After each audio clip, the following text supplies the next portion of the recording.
to buy land and build. Also, we have conventional financing as well. So if somebody else is on here and they're not a veteran and they don't have access to the VA loan, or if you are a veteran and you've used all of your VA loan entitlement, you still have the ability to be able to use conventional financing. But today we wanted to talk with John because John is a very successful and experienced custom builder here in the San Antonio area. He's built for, how many years have you been building? I've been building for 20 years. 20 years. That's why all the gray hair. Yeah, exactly. Gray hairs and wrinkles. We get wrinkles from the mortgage, building industry. Actually, you look good. You've got that it's the Mexican, Mexican skin. I know. I've got the light skin, so I can't say that I have that. But yeah, so we wanted to talk to a builder. We wanted to go through a discussion of what does it look like to build a custom built home. We have a lot of people that are interested. We have people hitting us up all the time, asking questions. What questions do I ask my builder? How do I find a builder? And then once you have a builder, going into what does the construction process actually look like? What do you need to know? And so we're going to kind of start out from the basics. In the event that you haven't seen any of our lives that we've already done, we also have some YouTube recordings that you can go watch that go into detail about the VA home loan benefit and using it to buy land and build. So it's called the VA one-time close or OTC loan. Likely you've been told by a bank, a credit union, a mortgage company that this program doesn't exist because there's a lot of people out there that don't know that this program exists because a lot of mortgage companies, I would say the majority of the mortgage companies don't actually offer this program. So we want you to know that the program does exist. It's not a lie. And we have buyers, VA buyers all across the country right now that are using their VA loan to buy land and build. So let's just kind of go through a quick summary of what does that look like. When you're buying land to build, the first thing that you want to do is you want to get pre-approved with a VA specialty lender who understands the process. Why? Because there's a lot of mortgage lenders out there that don't know this program. They don't understand the details. They don't have experience with it. And you're going to end up going down a path that wastes a lot of your time and potentially ends up in a lot of frustration. So keep in mind that the VA home loan buy land and build program, it requires a minimum credit score of 620. Now, the regular VA loan does not have a minimum credit score requirement. But because you're using this program to buy land and build, there's higher risk involved with that. The lender is taking on additional risk because we don't actually get to guarantee the loan with the VA until you have completed construction and the house is 100% done. So 620 minimum credit score. You can go up to $4 million on the buy land and build program, and you can use it to build multifamily. So up to 4 units multifamily.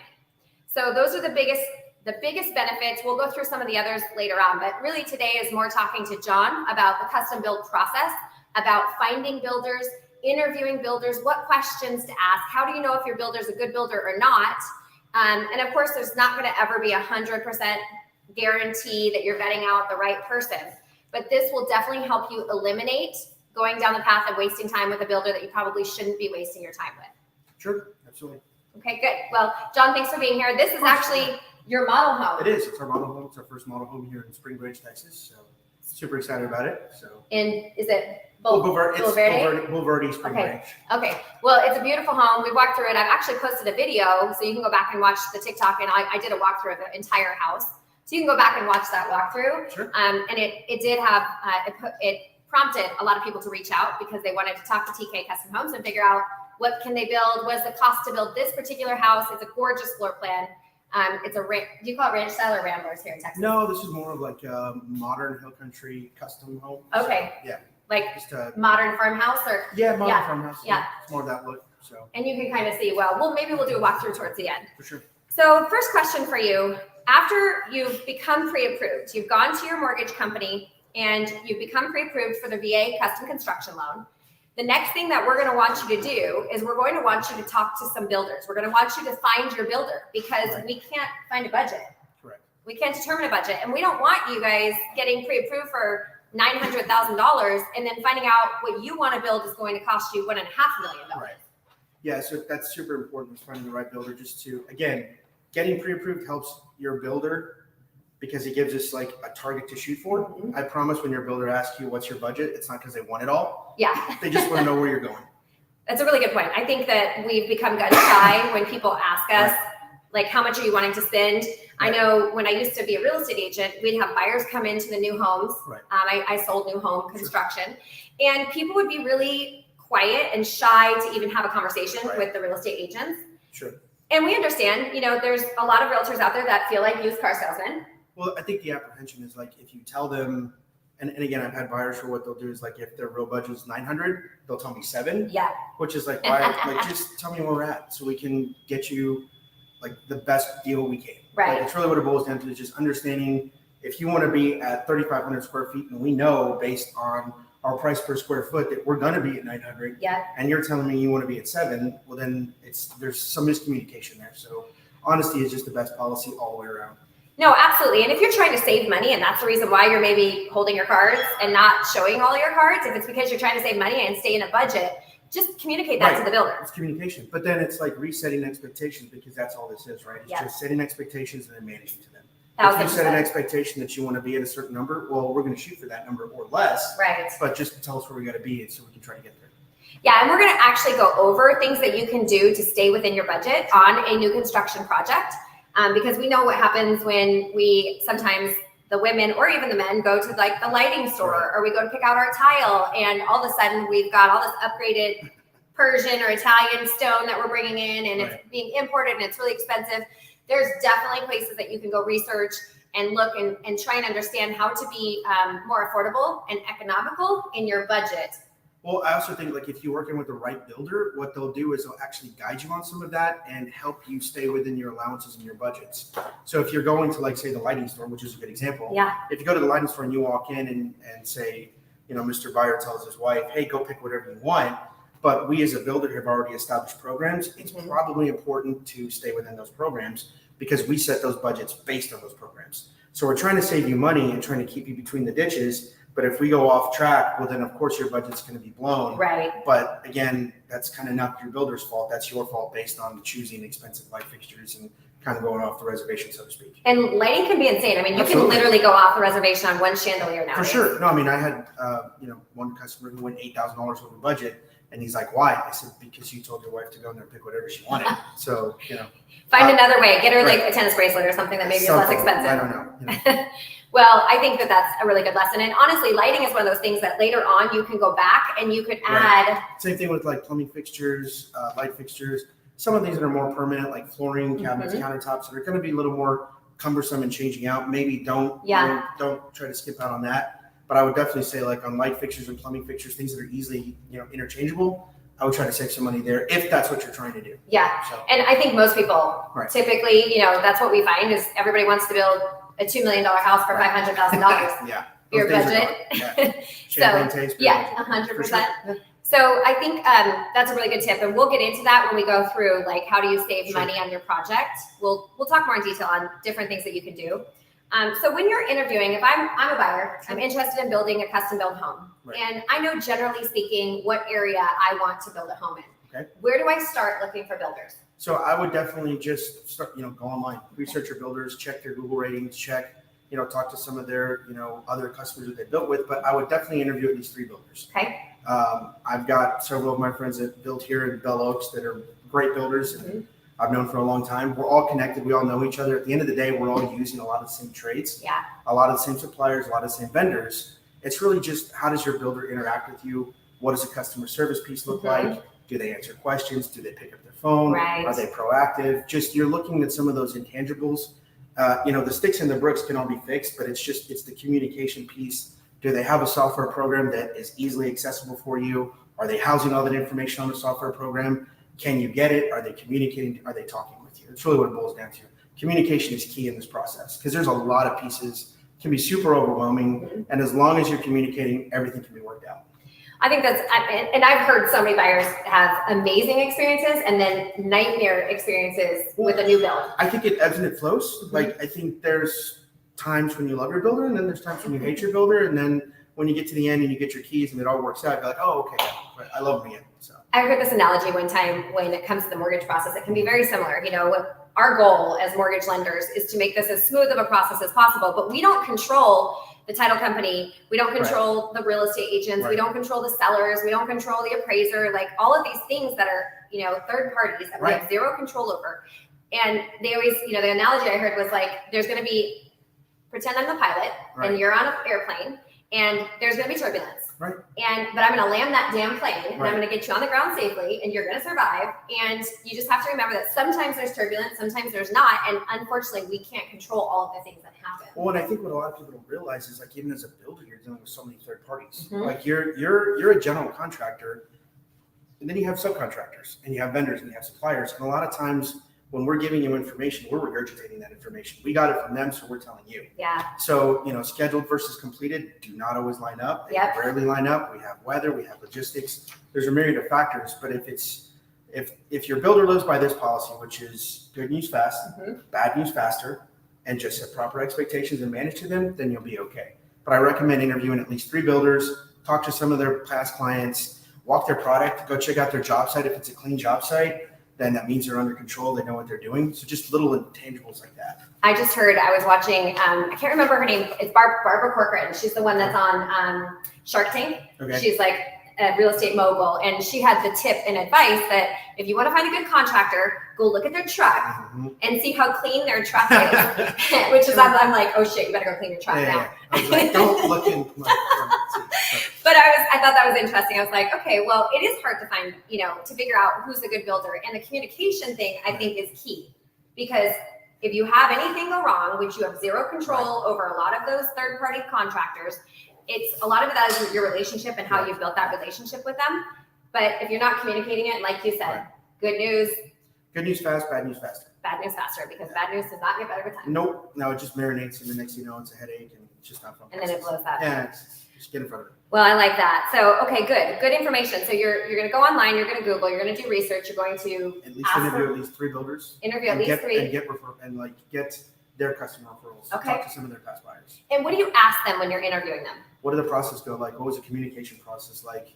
What challenges did you have? How did he overcome them? Just again, I would focus more on just the communication piece and asking questions about that. Yeah. Because construction is construction. They're all the same vendors, all the same suppliers. You're going to have those challenges. Yeah. That's normal. But what are the things that are intangible? The communication piece. That's the biggest thing that I would focus on. And what was the biggest delay that you had during COVID? We went from on Windows, we went from 2 weeks. I used to be able to order Windows 2 weeks before I needed them. It went to 6, then it went to 8, then it went to 16, then 20, and then it just kept going from there. So, it's just worse and worse. Yeah, it just got insane. So, yeah. Yeah. And a lot of that stuff's being shipped over in cargo. Right. Containers. And it was just the windows were there. They just didn't have the people to unload the boats and get it to us and logistics and all kinds of It's insane. Yeah. We had buyers that were closing with mini fridges that they had to plug into the house. Appliances was another one that we were having a hard time getting a hold of. Especially like the built-ins, the For zero sure. fridges or whatever those were. Yeah. So that tough. is definitely something that in times with COVID and the delays that were caused by COVID for an extended period of time after everything went away, that was and that's kind of settled down a little Yeah. bit. Even some of the volatility of pricing, that's kind of chilled out a little bit. good. Now the numbers settled high because of inflation, and that's outside of your builder's control again. So what costs $1 million today is going to cost 1.2, 1.25, or what costs 1.1, just 2 years ago is going to cost 1.25 now. So. And that's a really good point too, because you think about a lot of people are I think I'm just going to wait for prices to come back down. Right. And that's the scary thing, because they're not making more land. Nope. And the cost to build continues to go up. Well, you have 2 things that are going on. You have escalating costs of inflation, and then you have the rise in interest rates. But you can, marry the house, date the rate? Yes. And you can refinance later. Yep. So I would recommend trying to capture your cost savings now and then just refinancing down the road and trying to capture a lower rate. Yeah, because that $50,000 in price increases by absolutely. 1 or 1.5 Absolutely. points in rate. So For sure. okay, well that's good. Different kinds of builders. So there are different kinds of builders. Sure. Can you give us an idea of what we are looking for? So if you're looking for a custom home builder, that's a very specific niche builder that only handles custom. And then you have obviously multifamily, and then you have production builders. If you're a production builder, kind of what we're all used to, walking into a subdivision, putting $500-600 earnest money down, waiting for 6 months, your home gets built, you go pick your lot, you pick your selection, and then you wait for your house to get built, and then 6 months later you move in. Yeah. That's what we're all used to, coming up if we bought houses. But for that buyer that's moving into the custom looks a little different, because you're actually your own mini developer when you're building your custom home. So you got to worry about a septic, you got to worry about water, power, a driveway, landscaping, and that's all before you can get in the home. Yeah. In some areas you have topography that can be a little extreme, will affect your cost, because your foundation might cost $50,000 to $60,000 more because you have more exposure. Those are some of the things that a good custom builder will already know and will communicate to you when they go out and do a site evaluation of your land. That's an awesome point. Okay, so when I'm educating on the VA loan process, the buy land and build process, we talk about when you go to write an offer on land, you're writing an offer with what we called in Washington State feasibility. So you have a feasibility study contingency period. Do they call it the same here in Texas? It's not, I mean, yes, similar. It's similar, but again, what I would recommend at that point is kind of simultaneously vet your builder as you're looking at your land. And if you put an offer in, like get a contingency period of like 60 days. Yes. So you can take that builder that you're vibing with and go out there and give you his opinion of the land and even give you an idea of what that additional cost is going to look like. So you know how to budget and how much money you're going to spend. I love that because, we've done it personally on our own, not having the builder actually go on site and take a look and look at the topography. And you guys know, you're building all over this area. Like in Washington, there's like pocket gophers in certain areas. And then there's wildlife that you have to build around. You have to get environmental studies sometimes and wetlands. Sure. And here in South Texas where we're at, like we're contending more with like topography and plasticity index.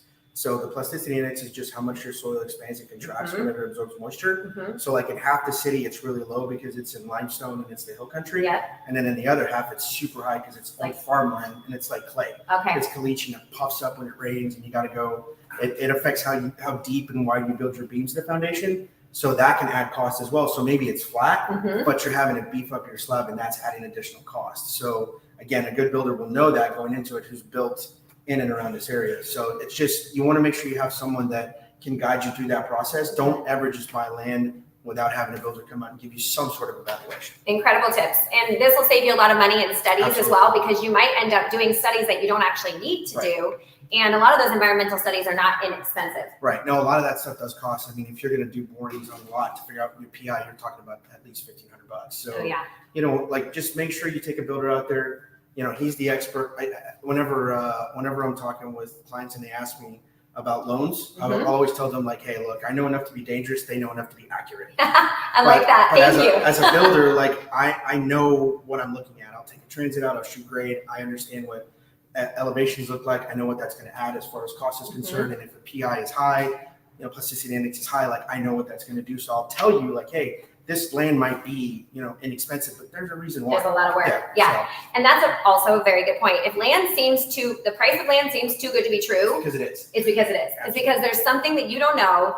And also if it's been sitting on the market for a long time, there's also a reason for that. Because right now good land is not sitting on the market for a long period of time. No, it's got to, if it's priced right, if it's priced right and it's, it's a good piece of dirt, it's going to go quick. So. I guess I should say in most parts of the country. We're talking about, a lot of these markets where we're very busy, but we do have some people that are buying in markets that are a little less busy, more rural. Middle of the country. Yeah. And a lot of people are moving now we're seeing a lot of people migrate to Alabama and Mississippi and Arkansas and want to build in those markets. And then Texas, of course, is a huge migration state. Okay, so we talked about what things to ask the builders when you're interviewing them, how to do the research ahead of time so you can really figure out who you like. And obviously you want to look at the product. You want to look at what they're building. Yeah, walk their product, get a feel for what their job sites look like, and just make sure that they're building quality. And it's all about communication and relationship as well. And I like the idea of going and finding or getting a referral from some of their past clients who they've worked with.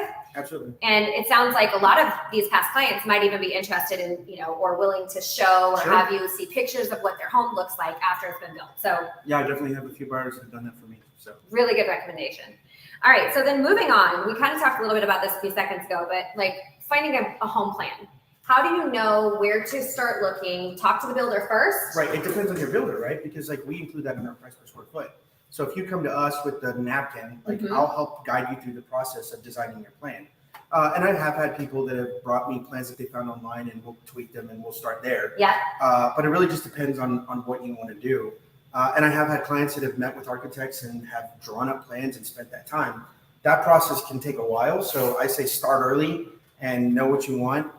And Pinterest can be your best friend and your worst enemy. Yeah. So same with House. You can go to House and get ideas. You can go down that rabbit hole. But yeah, I would recommend find a builder that can help guide you through that process. You definitely want to include him, even if you're using an architect. I mean, we've spent in the last week just with one client, we've had 2 meetings designing and helping design a casita and just tweaking the plan and making sure that they're heading down the right path. And if you have the right builder, they can actually make recommendations during that design process to save money. Yes. And also, like, we've been in a lot of houses, so we know what feels right. Yeah. And we'll make those recommendations and let our buyers know so they're not making a mistake. I love the combo with the builder and the architect. Absolutely. I've been working with an architect for like 18 months on plans, and I'm finally getting to the point where I'm wrapping it up, but we've had to make some adjustments back and forth because my vision and what I gave them, what I verbalized to them, this particular architect was doing an amazing job on most things, but she just couldn't get the point. Like I wanted an entire back of my house to be just windows.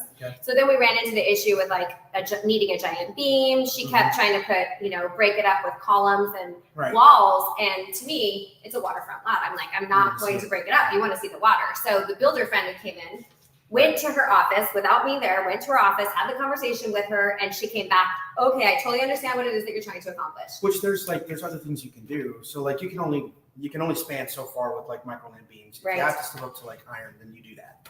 And that's what we have to do. That's another option. It costs a little bit more, but if you have an idea of what you want, what I found in the construction business is whenever somebody tells me they can't do something, it usually means they won't do something. So there's nothing that can't be done in the construction business. It can all be done. It's just what does it cost? Right. And how do we get there? How much do you want to pay for it? Right. Trust me, I'll do whatever you want if you pay me. Yeah. Well, within reason. I was going to say, we might have to make some weird suggestions. Within reason. Within reason. So when you can either go to an architect. Now, what's the difference between an architect and a home designer? So there are certain guys that understand like CAD programs, like there's Chief Architect, there's AutoCAD, there's Revit, there's a few others. And if they know how to do that, a draftsman will actually save you money. Instead of going to a full-blown architect, which I've done it both ways. I mean, it just really depends on the buyer's preference. Not bashing architects, but sometimes stuff that works on the plan doesn't necessarily work in the real world. So we got to have that conversation. Yes. And builders and architects get along great. Was that a joke? Yeah, it was. Okay. Well, I can understand that. It makes sense because an architect to me is more like the science, the scientific mathematics person. It's the theory versus the application. Yes. And there's a lot of theory, but it doesn't work in the field. And the architects always want to like people please.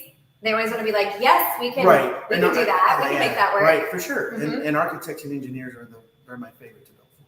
That was another. I know I got it. I was hoping the audience got it too. If there is an audience, okay, there is. We've got 351 likes so far. We've got a lot of questions on here. We will stop periodically and answer questions. So let's just look real quickly and see. Credit scores. Okay, that's questions on the build loan to be working with. Can I remove my ex-wife from my VA loan without refinancing? Okay, sure. No, but you can do. There's a couple options there. The team will answer. I'm interested. Would like to connect. Click the link. Cutting in and out. Hopefully, are we lagging, guys? Are we lagging, team? Let me know. I don't know how you're going to let me know, but try and let me know. Does one-time custom construction apply to modular and mobile homes? Yes, it does. You can actually do modular and mobile homes as well. Does a house have to be built within 5 months? No. So that's a really good question. This is actually a 12-month build loan term. So we're going to tell you 11 months because we need you to have the project wrapped up in 11 months. Now, can you guys extend for a fee? Are you guys? Usually we can extend for a fee, but we're up against the VA's requirement for modification. Right. So the VA wants to see this loan modified at 12 months. But we do have some exceptions that we can make. So, and as you know, there's a lot of third-party things involved. Permitting could be delayed by the city or the county or the local building authority. You could have weather. Weather, but even like when we had like the pandemic, that caused issues that caused us to be delayed past those 12 months. So those were insane issues. I mean, if you have a staff of people that can't even show up at the job site because they're shut down, the bank would have to make exceptions for that. Absolutely. Stop asking questions. No, your questions are good. I don't want to be the only one talking. I love it when you talk. Okay. Does the builder have land for sale, or do I need to find my own land? Depends on the builder. Yeah. We have lots that we build on. We do some speculative building as well. So we have lots here in Bell Oaks. We have lots throughout the hill country. So it just really depends on what builder you get with. And again, if that's something you're looking for, then I would ask them that in the interview process and see if they have anything available for you to buy. Okay. And that makes sense. I mean, obviously you have in your mind what you want, right? Every home buyer has this vision of what they want. And when you go out and you start looking in the open market, you have to adjust sometimes your expectations of what you're going to get for the price that you're willing to spend. And this is another reason why meeting with a builder is so important, because you get a really brass tacks idea of like, what is the true estimated cost of building what you want to build square footage wise. And, you know, like John said, on the lot, depending on what's going to be required to be put into the lot to develop that land. Well, you also run into if the CCRs of the community. Mm-hmm. So they might have certain restrictions that you have to adhere to that add cost to your project. Like if you need to be at 85% masonry, well, a lot of people think, oh, I'm just paying for extra stone. Yes, but that also adds square footage because now you have to add a brick lug. Oh, interesting. Or a stone lug to carry that brick. So now you're adding square footage to your project. So there's the cost of everything goes up. It all goes up. Yeah. Everything, it's like in construction, we have this thing called critical path. Like everything builds on everything. Everything affects everything. It's like stacking in a marriage. Yes. I'm just kidding. Just throw that out there. I'm not trying to cause domestics for anyone because I know the home building process already is going to be a little bit stressful. And I've had people that have come to me that are building on the verge of a divorce. Oh, you're like, it's a bad idea. No. It's like having a baby. Right. Like, yeah, it's going to save your marriage. It won't save your marriage. Make sure you decide before, if you're having financial or marital difficulties, definitely do not walk into the home buying process. Watch a different live on TikTok. Yeah, exactly. We'll do one actually with a divorce attorney. We were actually going to do that for you guys so that we can answer questions about ways to be cautious so you don't get screwed over in your divorce. So stay tuned for that at another time. Okay, what tips or tricks can you provide to save money? So we talked a little bit about some of the things, but what are your suggestions on saving money on a new build? Figure it out at design. Do not do change orders. Okay. Everybody thinks that builders love change orders. We hate them. We effing hate them. I promise we can never charge enough to cover the cost because I'm deviating from my plan. And as smart as my guys are, we're going to have to do it 2 and 3 times to get it right because now we're going off the script. Absolutely. So it's just, it sucks for the buyer. And here's the thing. You know, and a lot of builders, they have it written into their contract that it adds 30 days to the schedule. So the 2 things that change orders cost are time and money. Yeah. And money doesn't always buy time. No, absolutely. And unfortunately, buyers don't get that. So when you sit down and you say, hey, we added 30 days to the schedule, they're like, well, why isn't it done yet? I'm like, well, you did a change. Right. You did it. So, you know, I would definitely recommend, like, if you want to move a wall, move it on paper. It's infinitely cheaper. Yes. If you want to add something, add it on paper. Do it in the beginning. Spend time in the design so you're not wasting time and money later. And I think this is one thing that's probably hard for most consumers that don't understand the build process is they don't know what affects what and how you have to unwind framing or plumbing or, you know, the engineering of a home. It's a moving train. I mean, if you move a load-bearing wall, now I got to go get an engineer's letter to tell me how to do it. Well, now I got to wait on the engineer. And do you have to resubmit that to the county or the city? If it's a municipality, then yes, I have to go get you know, repull the permit or go and amend the permit and change and get them inspected. And it's a cumbersome process if we do that versus like if we would have just done it from the very beginning. Well, it makes sense. And I get that they're custom homes, but just try to think through what it is that you want, so there's no impediments once you're building. And that's why we try and slow you down on the front end of this process, because hurrying up and rushing into something that's such a project, it just is not going to be a good idea long term. Because there's so many different moving pieces. There's so many different contractors involved and subcontractors and processes. And I was going to say a minute ago when you mentioned municipalities, I had heard at one point that you don't have to permit homes everywhere in Texas. Is that legit? Yeah, it's true. So if you're out in the county, you don't have to permit. That's freaking insane. Now, if you, like when interviewing a builder, because of that, I would definitely ask if they adhere to an inspection process. So we here at TK Custom Homes, we use an engineering company to engineer our slabs and engineer our frames. So we're inspecting the slab, the frame, insulation, code final, quality final. Which is what you're going to get with a municipality requiring inspection. So you want to make sure that your builder is adhering to that process. So there has to be a willingness on his part to be inspected. I will say, don't drop an inspector like the day before closing or the day before drywall and be like, hey, I want to do this. Because like a home inspection? Right. Yeah. Like a third-party home inspection. I've had it done. And they're going to find all kinds of shit. For sure. And they're going to add stuff. Yes. Right? Because it's their job. They feel like they need to validate their cost. Now, I'm not saying. If they're going to charge you $500, they better find something. That's exactly it. And I'm not saying they don't find, you know, a lot of times they don't find legit stuff, but I worked in new construction long enough with builders. We would get these laundry lists of things and it was just nitpicky. And a lot of it was going to be finalized by the time the punch list was done. We just hadn't gotten that far to finish the punch list. Which is why I always tell my homeowners, hey, I'm going to have a willingness to be inspected, but just give me time. Yeah. Let me do it. Absolutely. Let me have at least a week, inspect it, and then we'll knock it out. I love that you do those inspections just on your own, and it makes sense. Like you have to hold your subcontractors accountable. Well, I think you have to hold. Everyone has to be held accountable. There has to be checks and balances, and a lot of times, like even though like you may not have to adhere to an inspection process in the county. Your bank or your lender is going to ask you for certain things. Did you get a form survey? Did you get the slab inspected? Did you get it engineered? We want to see those documents. So there are some checks and balances built in the process, but there's still ways for people to kind of slip through those cracks. Yeah. And in order for you to stay on top of it, you just want to make sure that whatever builder you choose has a willingness to be inspected and adheres to a inspection process, whatever that looks like. Yeah, I like that. It makes total sense. I don't know why you would want to slip through the cracks. I mean, I know why builders would want to cut corners not on that. Not that there's unscrupulous builders or contractors. Oh, no, of course not. No. Same. This is, Yeah.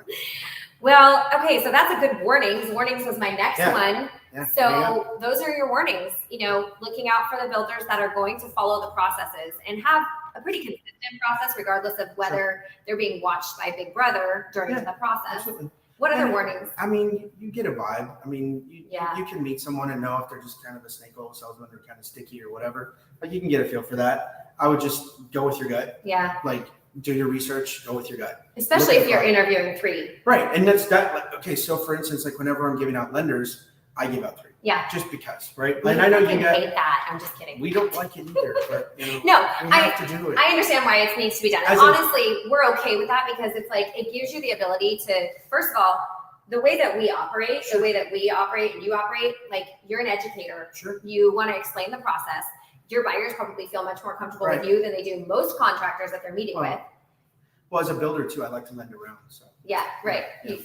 You're like a hoe in that a little way? bit. Yeah, okay. So whoever's going to take care of us. We have a lot of choice words for people in the industry that do that. But no, bottom line is you're going to build relationships with people that you work with and they perform well. And I will say, like, I don't mind giving 3 lenders out because I know Chris is going to take care of, Yeah. Chris here in our local market from y'all's company Yeah. is going to take care of that buyer. And I know he's going to Thanks for the outshine plug, everybody. by So, the way. No, and I he's know how to right. reciprocate. You're totally right. That's exactly what happens. If you have a good lender who's confident and knows what they're doing is 100% accurate, or most of the time they're performing at a high level, you don't care if you're being shocked. Right. You are going to be used to it. Oh my God, there's this adorable French bulldog here. It's a demon. He's a demon, and hopefully he doesn't knock over our camera because that'll be really interesting if that happens. He's good. He's adorable though. And this builder happens to be a dog lover as well. They have dog come to work day. So that's really good warnings. I think we covered a lot of like, what are you looking for when you're talking to a builder? Let's see what questions we have.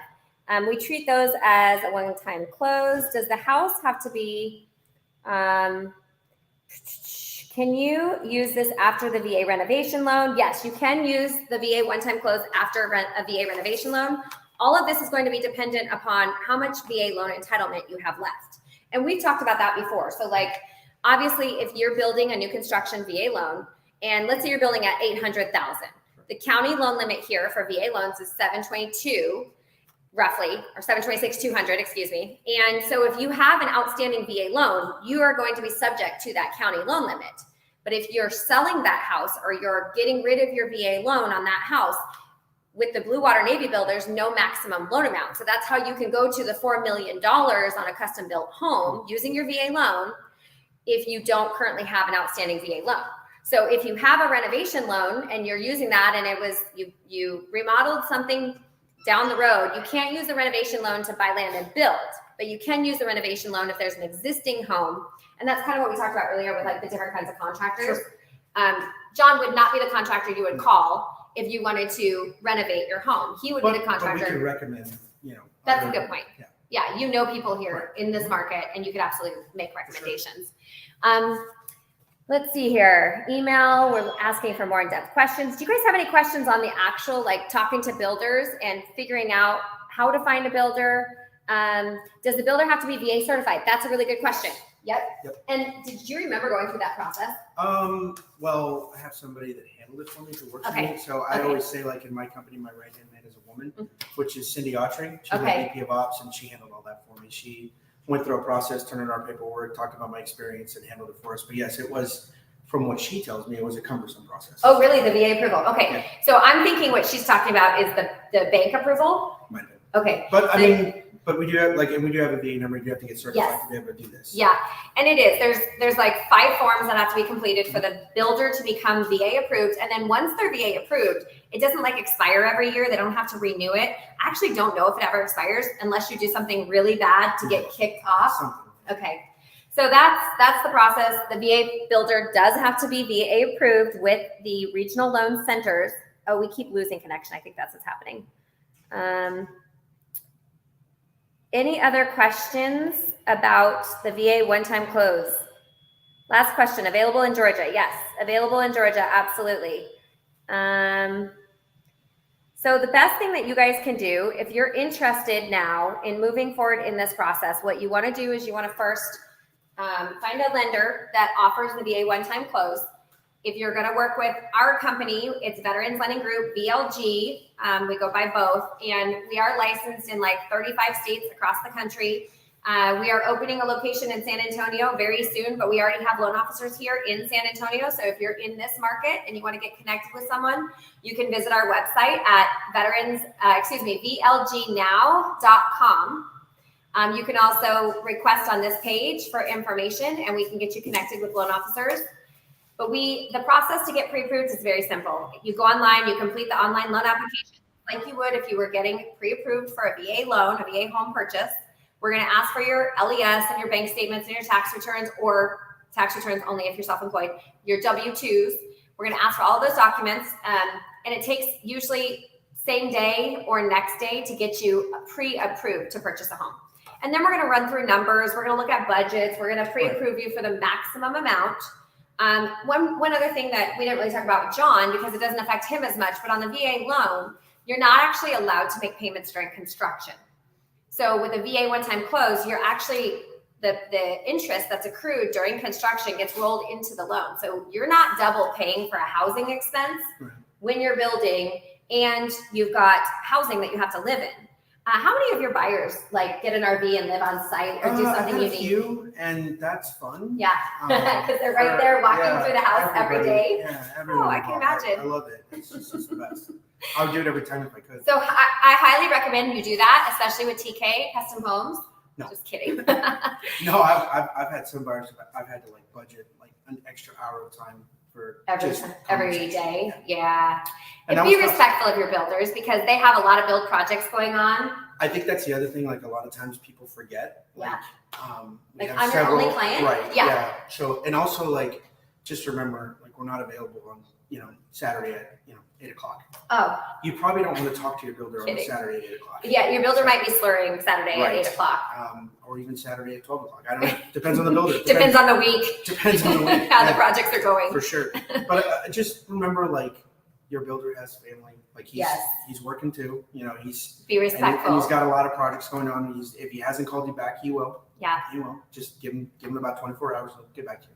I mean, honestly, there's very few things that are like 911 urgent. You've been talking to your builder on a regular basis, and the builder's going out to the house on a regular basis, if you're seeing things, and I do think it's a good idea that you are, like, how frequently would you recommend someone walking a house? So like if you have the right builder, kind of like what we do here at TK Custom Homes, is we have a weekly call where we update our buyers on what's scheduled versus completed, because again, it doesn't always line out. Yeah. So we let them know what we have up. That's nice. Yeah, and we have a client liaison that sends an email, and we'll lay down the schedule. Because me as a builder, like I just assume everybody knows what I'm talking about. Yeah. But she'll take it and translate it and send it out to our buyers in like digestible language that makes sense to them. Yep. Dumb it down for us. Yeah. So she sends that out, and then she follows up with the call, and then we have certain touch points. So we have a pre-construction meeting, a pre-drywall meeting, homeowners orientation, and a sign-off. So those are the official meetings, and I would say at a minimum you want to look for those. But if you're not getting a weekly call from your builder just updating you, and I have some buyers that I talk to probably on a daily basis, but but again, there's a scheduled call where they get updated weekly. So, and I would say I don't know many builders that are custom builders doing just that. That's an incredible I take that from just the production world that I've been in for so long. It just makes sense. Yeah, and I like it when you have custom builders that come from the production world, because there's more organization and structure to the process. Well, listen, like we learned, just like you learned from working for a production builder, like they're great at processes. I can throw out names, but I'm not going to because I don't know what I can. But like there's a lot of builders that I worked for that just had great processes. And the schedule that I use to this day, I learned from Brian Annie, who's like a legend here in the local San Antonio Brian, market. you hear that? You're famous. He's known me since I was like 12. That's We've cool. been in the construction business for so long. My family was in it, so my dad, my grandfather. but I learned those schedules from him, and I use them to this day to build our custom homes. So yeah, honestly, I think that's amazing because it gives you the peace of mind, it gives you the updates, and that's what you hear from a lot of people that are frustrated with the home buying process, the home building process. It's they don't know, you know, they have lack of information, lack of communication, they can't get a hold of people.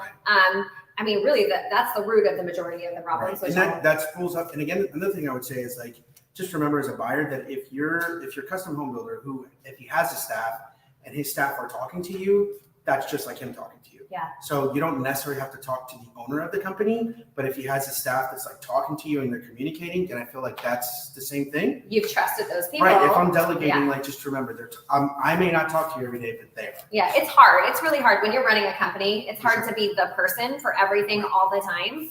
And as much as you want to be. No, like it's not good business because like you can't be managing the projects. Well, that's the thing. Like most builders and even like salespeople that came up in the business and now that you're in it, like we're people pleasers at heart. Yes. Like we want to make people happy, but it's very difficult to do that when you have 10, 15 projects and you're all over the place. Yeah, you have to give something at a point. Right. And unfortunately, it's you being involved in everything. Right. And you know what they say, when you're a successful and smart business owner, you have to work on the business, not in the business all the time. And there's balance for sure. I mean, as home buyers, I know you guys want to have access to the decision maker. Sure, absolutely. But you probably don't need access to the decision maker unless it's like a really tough situation. And we know when to interject ourselves. Yeah. We know when it's time. Yeah. Like we know when we need to have a conversation. John the Builder does, maybe not Bob the Builder. Right. John the Builder definitely does. So, okay, well, I think that wraps it up. Did we forget anything, audience over there? Anything else that you guys would touch on? No? All right. Well, where can they visit and find you? So for us, it's www.tk-customhomes. TK-customhomes. Yeah, you can check us out there. .com. .com. Okay. Yes. And or if they wanted to visit the model home. Yeah, they can come to 973 Annabelle Avenue in Bulverde, Texas. Okay. And that the address of the model is on our website as well. Awesome. So just Google us, TK Custom Homes, and we'll pop up. And you know, if we can answer any questions and help you out, we're more than happy to do it. It's awesome. Well, thank you, John, for your Absolutely. time. Appreciate it. Appreciate you. Okay, everybody, ask questions and we'll keep following up. And if you want to get connected to TK Custom Homes, let us know and we'll get you connected.